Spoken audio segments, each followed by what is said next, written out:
It's a specific kind of silence, isn't it? The worst kind. It really is. It has a weight to it. You know the one I'm talking about. A relationship, or let's be real, maybe just a situationship, has ended. The texts have stopped. Those little dopamine hits are gone. Yeah. And you're sitting there looking at a blank phone screen, and you expect to feel, heartbroken. You expect to miss them. But that's not quite what arrives, is it? No. Yeah. Instead, you get this thin discomfort, a sort of hollowness. Yeah. And if you sit with it long enough and you're brutally honest, you realize something that feels, I don't know, almost embarrassing to admit. You didn't actually want them. You wanted the experience of them wanting you. It's a profound and, frankly, a slightly nauseating realization. And it's the central idea of the text we are unpacking today. We're doing a deep dive into a fascinating essay by a writer and philosopher, Pedro Malha, titled Wanting to be Wanted More Than Wanting Them. And I have to say, reading this felt like an intervention I did not ask for. I mean, it was like someone had wiretapped my internal monologue. It's definitely a mirror. Malha just has this way of describing these internal states that we usually keep hidden, even from ourselves. He gives words to the things we feel but can't quite name. Exactly. But before we spiral into a total existential crisis here, let's set the mission for this deep dive. Because on the surface, with a title like that, it sounds like dating advice. Right, but it's really not. We aren't here to talk about red flags in other people or attachment styles or whatever. Thank God. I think we have enough of that on the internet. We do. This is an internal investigation. It's about the psychology of validation, the difference between, say, genuine curiosity and just vanity, and why being chosen can feel like a drug, no matter who's doing the choosing. Okay, so let's start where Malha starts, the aftermath. He uses this incredibly specific phrase for that moment when the fog clears. He calls it a retrospective shift in gravity. It's such a precise image. I mean, think about physics for a second. Gravity is what defines what orbits what. Malha's saying that when you're in it, dating, texting, whatever, it feels mutual. Right. It feels like two planets orbiting each other. Exactly. The sparks, the chemistry, it all feels heavy and significant. But the moment it ends and you look back, the physics, they change. You realize that gravity was all pulling in one direction. It looks, as he says, oddly one-sided. But we should clarify what one-sided means here, because usually I hear that and think unrequited love, like I liked them, they didn't like me back. Right. But Malha means the complete opposite, doesn't he? Precisely. He's talking about a dynamic where the desire wasn't really facing outward toward the other person.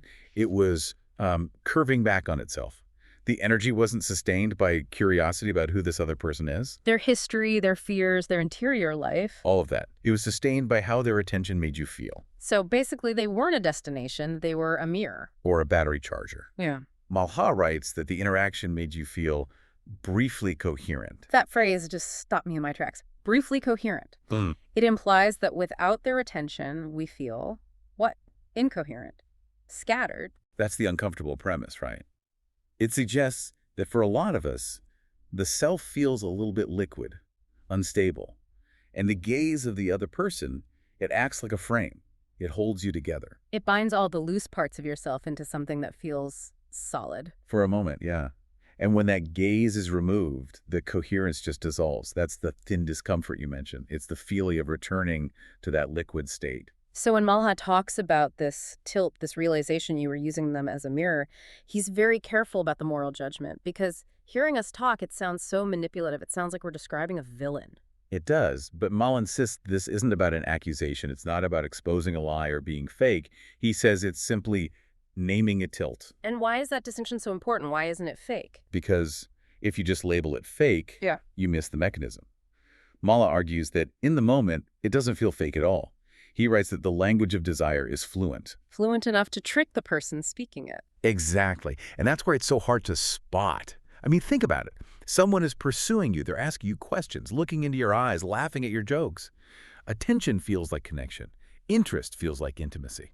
It's so easy to confuse the two. If someone is texting me good morning every day, my brain just goes, we are bonding. This is real. But ask yourself, are you bonding? Or are you just being verified? Malha suggests that often just the act of being noticed creates a sense of substance. It confirms you exist. And you mistake the intensity of that confirmation for a genuine interest in the human providing it. So beneath it all, the desire isn't for their complexity, it's for their choosing. It's the choosing that's the high. Okay, I want to dig into the why of this because Yeah. I think most people have felt this, getting swept up in someone just because they're obsessed with you, even if you're not sure you even like them that much. What is the itch that this scratches? Well, Mala argues that this whole dynamic answers these pre-existing questions, questions that are just, hovering inside us long before we meet anyone. Am I visible? Do I matter? Would someone reach for me? The 3 a.m. thoughts, the ones that keep you up? Yeah, the thoughts that don't even have words half the time. And when someone desires us, it feels like an answer. It feels like relief.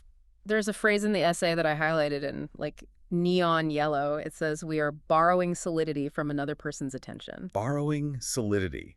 It's a structural metaphor, really. If you Yeah. don't have your own internal scaffolding, your own sense of worth, you have to borrow it. You use the other person as a prop to hold yourself up. But this is where it gets really interesting and honestly a little dark. If we're using them to borrow solidity, what does that make them? They can't be a full person in that equation. No, they can't.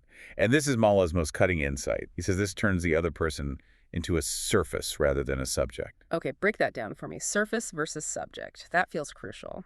A subject is a human being with agency. They have a messy inner world, needs that have nothing to do with you, contradictions. They're the protagonist of their own life. And a surface. A surface just reflects. It exists to bounce light back at you. If you're treating someone as a surface, their only role is to provide the feedback you need. So we unintentionally dehumanize them. Unintentionally is the key word. It's not sadistic or cruel. It's just a narrowing of your attention. Their job in your life isn't to be known. Their job is to want. Their value is in the confirmation they provide. This explains a very specific phenomenon. You're dating someone, it's going great, you love how they look at you, but then they start acting like a person. Right. Maybe they talk about their insecurities, or they're in a bad mood, or they set a boundary, and instead of empathy, you just feel this irritation. Yes. Mala touches on this so well. He says that the other person's complexity feels inconvenient. Inconvenient complexity, that's brutal, but it's so accurate. It is. You aren't annoyed because they're doing something wrong. You're annoyed because the mirror is talking back. The mirror is changing shape. It interrupts what Mala calls the clean arc of affirmation. It's like, hey, stop having a personality, stop having problems. You're distracting me from looking at myself in your eyes. That is exactly it. And it sounds so narcissistic when you say it like that, but in the moment, it just feels like a loss of chemistry. You think, oh, the vibe is off. But the vibe is off because they stopped being a prop and started being a person. And Malha points out that when they do pull away, when they stop wanting you, the crash feels totally disproportionate to how much you actually liked them. Right. Because you aren't just losing them, you're losing the version of yourself that existed in their gaze. You've lost your solidity. You're liquid again. That explains those breakups where you barely knew the person, maybe it was just a few weeks, but you're on the floor devastated. You aren't mourning a deep bond. You're mourning the loss of your chosen status. It's an internal collapse, not a relational one. I want to pivot to the work involved here because the essay says this isn't passive. We don't just sit there and soak up attention. We actually work for it. He calls it a subtle discipline. It is a discipline, and it's exhausting. When you're in this mode, you become hypervigilant. You are constantly scanning for signals. The surveillance state of dating. Exactly. Shifts in tone. How long did it take them to text back? Did they use a period instead of an exclamation point? You become invested in the maintenance of appeal, constantly curating yourself to keep that validation flowing. It sounds like a performance. But here's the trick. It doesn't feel like acting. No, and this is where Malha really challenges us. He argues that sincerity does not guarantee depth. Unpack that for me. How can you be sincere but shallow? Well, think about great banter. You can have great banter with a stranger. Genuine laughter, shared references, a real ease. It feels warm. It feels real. But you're not actually connecting with their soul. You're just playing a really good game of conversational tennis. Right. The warmth is real, but it's self-oriented. It's like enjoying a warm fire. You aren't interested in the wood. You're interested in the heat it gives off. That's a perfect analogy. You are warming your hands, not studying the fuel. And when the fire goes out, Mala notes that there is no durable trace. Oof. That part was heavy.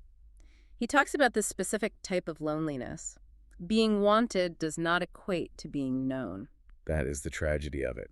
You can be intensely desired, someone can be obsessed with you, but if they're desiring a projection or if you're only showing them the wantable version of you, then you're still completely alone. So you're in a room with someone, but you're hiding behind a curtain.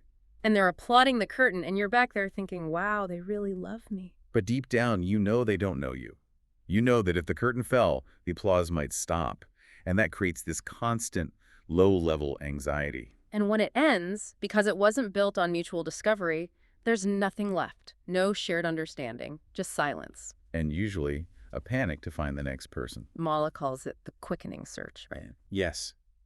Because that internal question, am I visible? It hasn't actually been answered. It was just temporarily silenced.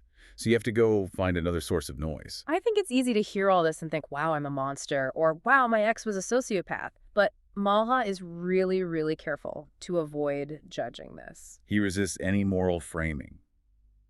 This is crucial to understand. This isn't about being a narcissist or manipulator in the clinical sense. Malha writes that wanting to be wanted is not a strategy, it is a response. A response to what? To uncertainty, to a history of needing recognition, to feeling that your value is contingent, that it has to be earned from the outside. So it's a survival mechanism. Absolutely. If you grew up learning that attention is scarce or that you only matter when you're pleasing someone, then of course you're going to develop this hunger to be chosen. It feels like proof of life. It's how you know you're safe. Exactly. And there's this fascinating, slightly mind-bending idea in the text that two people can do this to each other at the same time. That part blew my mind. Two vulnerabilities can meet without canceling each other out. Yes. We tend to think there's a user and a victim. But Malha suggests a scenario where both people are doing this. Walk me through that. So you have two people, both desperate to be wanted, both using the other as a mirror. And both feeling like it's a passionate, amazing connection. It could be mutual in its imbalance, as he puts it. The encounter feels electric, but the charge is coming from two separate, desperate needs colliding, not from a genuine meeting of souls. It's like two people drowning, grabbing onto each other to stay afloat. It feels intense, there's a lot of gripping, but nobody is actually swimming. Precisely. And this is why it resists easy interpretation. It's not that one person used the other, it's that the very condition of relating was under pressure, the pressure to feel valid. So if we accept that this is a common defense mechanism, what do we do about it? I feel like we've diagnosed the illness and now I'm waiting for the prescription, but the essay kind of ends on this uncomfortable note. It does. And I think that's because it's honest. Malha says there is no magic fix. Naming the pattern doesn't make the wanting go away. I hate that. I really do. I want the magic fix. I want the 3 steps to stop needing validation listicles. We all do. But the essay argues that insight isn't a cure. Knowing you do this doesn't mean you won't feel that pull the next time someone looks at you with that hungry gaze. You will still feel the rush. So if the feeling doesn't go away, what's the point of analyzing it? Malha says it changes the texture of awareness. What does that mean, practically? It means creating a tiny gap, a gap between the feeling and the story you tell yourself about that feeling. So instead of thinking, oh my God, this intense rush means this is my soulmate, you might be able to pause. You pause and say what? You pause and think, okay, I feel an intense rush right now. Is this curiosity about them? Or is this just relief that I'm being seen? It kind of strips the romance out of it. It strips the fantasy out of it, yeah. It replaces the fantasy with clarity. Malha says the wanting sits as a trace. It waits. But by recognizing it, we stop mistaking it for real intimacy. We stop confusing the mirror for the meeting. And I suppose that saves you a lot of confusion in the long run. If you know you're prone to borrowing solidity, maybe you can start blaming the other person when the whole thing collapses because there was no foundation. Exactly. It helps us understand the loneliness. It helps us see the gap between what was felt and what was actually there. It's funny because even though the essay says there's no solution, I feel like just talking about it is part of the solution, just having the language for it. Language is a tool. Yeah. Malha gives us the vocabulary to tell the difference between being chosen and being known. And that is a powerful distinction. Being known, that's the real goal, isn't it? Even if it's scarier. It is so much scarier. Because to be known, you have to be a subject, not just a surface. You have to have edges and complexities that might not be wantable. You have to risk not being the perfect image. You have to risk being inconvenient. You do. But the connection you get in return, that's the one that leaves a durable trace. That's the one that lasts. The one that survives the silence. It survives because it's built on the reality of the other person, not just the function they serve for you. This has been a lot, All in right. the best way. It's a dense piece of writing. Pedro Malha really cuts to the core of human insecurity in wanting to be wanted more than wanting them. He really does. And if we look at the bigger picture, it really asks us to examine all of our interactions, how much of our social life is just performance, how much is just a frantic way of saying, I am here, please confirm I am here. And how much are we willing to actually look at someone else without needing them to look back at us in a certain way?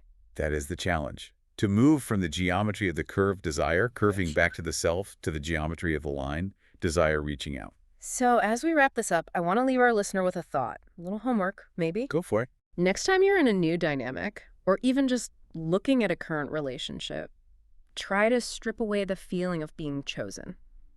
Just for a second.